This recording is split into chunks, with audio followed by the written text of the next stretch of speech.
السلام علیکم معزز سامعین، سیرت صحابہ رضی اللہ تعالیٰ عنہم اجمعین ہمارے چینل کے اندر آپ سب کو ایک بار پھر سے خوش آمدید۔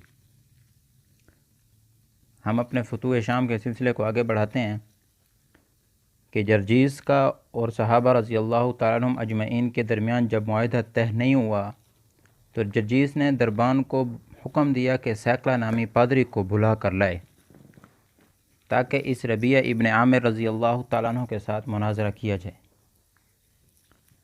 واقدی کہتے ہیں کہ ہرقل بادشاہ روم نے اس فوج کے ساتھ ایک پادری بھی روانہ کیا تھا جو اپنے دین کا عالم ہونے کے ساتھ ساتھ مناظر بھی تھا۔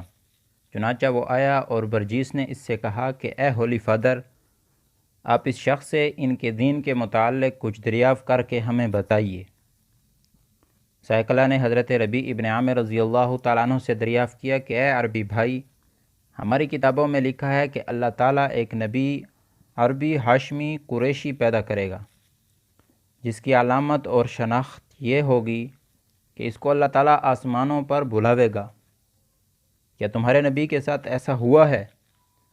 آپ نے فرمایا ہاں، ہمارے حضور سرور کائنات صلی اللہ علیہ وسلم کو باری تعالیٰ جل شانہ نے آسمانوں پر بلایا اور خود اپنی کتاب مجید میں اس کے متعلق فرمایا۔ اس کا ترجمہ ہے کہ پاک ہے وہ ذات جس نے سیر کرائی اپنے بندے کو رات رات مسجد حرام سے مسجد اقصی تک، جس میں ہم نے خوبیاں رکھی ہیں تاکہ ہم اپنی نشانیاں میں سے دکھلاویں۔ پادری نے کہا کہ ہماری کتابوں میں یہ بھی موجود ہے کہ اس نبی اور اس امت پر 1 ماہ کے روزے فرض ہوں گے اور اس مہینہ کا نام رمضان ہوگا۔ آپ نے فرمایا یہ بھی ٹھیک ہے، ہم پر 1 مہینہ کے روزے بھی فرض کیے گئے ہیں اور اس کو قرآن شریف میں اس طرح بیان کیا گیا ہے، یعنی رمضان کا وہ مہینہ ہے جس میں قرآن شریف نازل کیا گیا۔ دوسری جگہ ارشاد ہے کہ یعنی تمہارے اوپر روزے فرض کیے گئے ہیں جیسا کہ تمہارے سے پہلے لوگوں پر کیے گئے تھے۔ اس کے بعد پادری نے پوچھا کہ ہم نے اپنی کتاب میں یہ بھی پڑھا ہے کہ اگر ان کی امت میں سے کوئی شخص 1 نیکی کرے گا تو اس کے نام اعمال میں سے 10 نیکیوں کا ثواب لکھا جائے گا، اور اگر 1 بدی کرے گا تو اس کے نام اعمال میں 1 ہی بدی لکھی جائے گی۔ آپ رضی اللہ تعالیٰ عنہ نے فرمایا ہماری کتاب میں اس کو اس طرح بیان کیا گیا ہے، من جاء بالحسنۃ فلہ 10 امثالھا ومن جاء بالسیئۃ فلا یجزی الا مثلھا۔ پادری نے پھر سوال کیا کہ ہمارے یہاں لکھا ہے کہ اللہ تبارک و تعالی ان کی امت کو ان پر درود بھیجنے کا حکم دے گا۔ آپ نے فرمایا اس کے متعلق خداوند تعالی نے اس طرح فرمایا، اللہ اور اس کے فرشتے نبی صلی اللہ علیہ وسلم پر درود بھیجتے ہیں۔ اے لوگو جو ایمان لائے ہو تم بھی درود و سلام بھیجو۔ پادری جس وقت یہ جوابات سن چکا تو بہت متعجب ہوا اور سرداران لشکر سے کہنے لگا حق اسی قوم کے ساتھ ہے۔ اس گفتگو کے بعد ایک دربان نے برجیس سے کہا یہ وہی بدوی ہے جس نے کل تیرے بھائی کو قتل کیا تھا۔ جرجیس یہ سن کر آگ بگولا ہو گیا اور مارے غصے کے آنکھیں سرخ ہو گئیں، چاہا کہ آپ پر حملہ کرے مگر آپ فوراً سمجھ گئے، جلدی سے بجلی کی طرح اٹھے، شمشیر قبضہ میں لے کر برجیس کے اس زور سے ایک ہاتھ مارا کہ وہ زمین پر گرا۔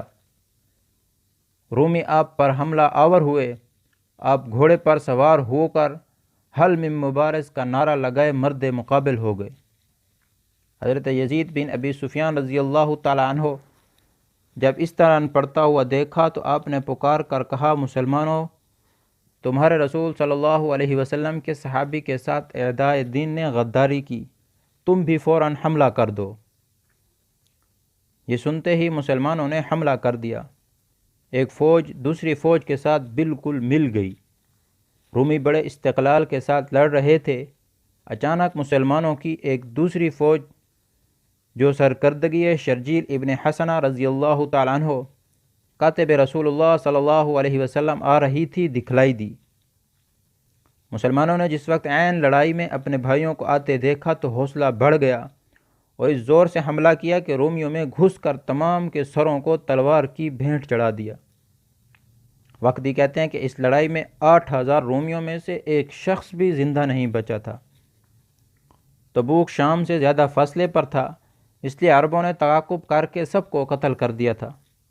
اس کے بعد مسلمانوں نے ان کا مال، تاتاری گھوڑے، خیمے، ڈیرے اور تمام خزانہ قبضہ میں کیا۔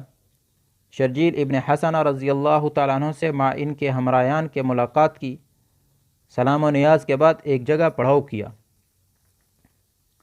حضرت شرجیل ابن حسنہ رضی اللہ تعالیٰ عنہ نے غنیمت کے متعلق حضرت یزید رضی اللہ تعالیٰ عنہ اور حضرت ربیعہ ابن عامر رضی اللہ تعالیٰ عنہ سے مشورہ کیا۔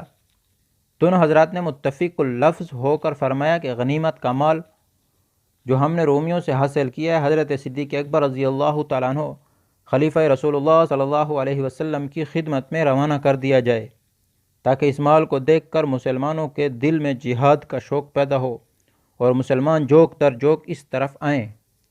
چنانچہ یہی رائے بہتر سمجھی گئی، اور سوائے اسلحہ اور سامان جنگ کے شداد ابن اوس رضی اللہ تعالیٰ عنہ کو 500 سواروں کے ساتھ تمام مال و اسباب دے کر خلیفہ رسول صلی اللہ علیہ وسلم کی خدمت میں بھیج دیا گیا، تاکہ اس سے مسلمانوں کو تقویت حاصل ہو، اور باقی لشکر عرض تبوک میں ٹھہر گیا تاکہ مسلمانوں کا آنے والا لشکر ان سے یہاں مل جائے۔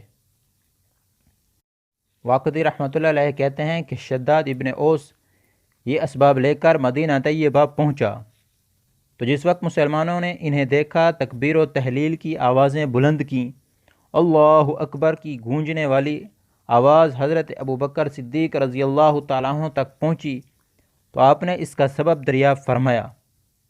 لوگوں نے عرض کیا کہ حضرت شداد ابن اوس مال غنیمت لے کر آئے ہیں۔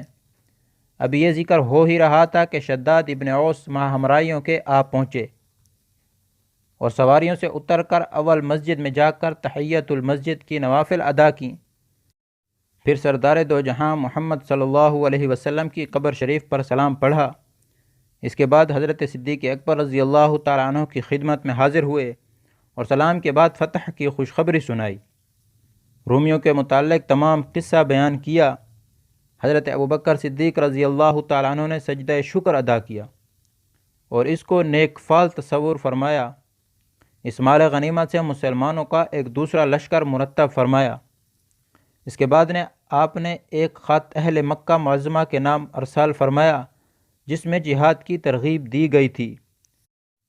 اب آپ اگلی آنے والی ایپیسوڈ میں سنیں گے کہ حضرت صدیق اکبر رضی اللہ تعالیٰ عنہ نے اہل مکہ معظمہ کے نام خط لکھا، اور کس کس مشہور اور بہادر سپاہی نے فوراً لبیک کہتے ہوئے اپنے اور قوم کے ساتھ فوراً مدینہ منورہ پہنچ گئے۔ تو جڑے رہیے ہمارے چینل کے ساتھ۔ سیرت صحابہ رضی اللہ تعالیٰ عنہم اجمعین ہمارے چینل کو سبسکرائب کریں اور بیل کے آئیکن کو پریس کریں تاکہ ہماری ہر نئی آنے والی ویڈیو آپ تک پہنچے۔ السلام علیکم ورحمۃ اللہ وبرکاتہ۔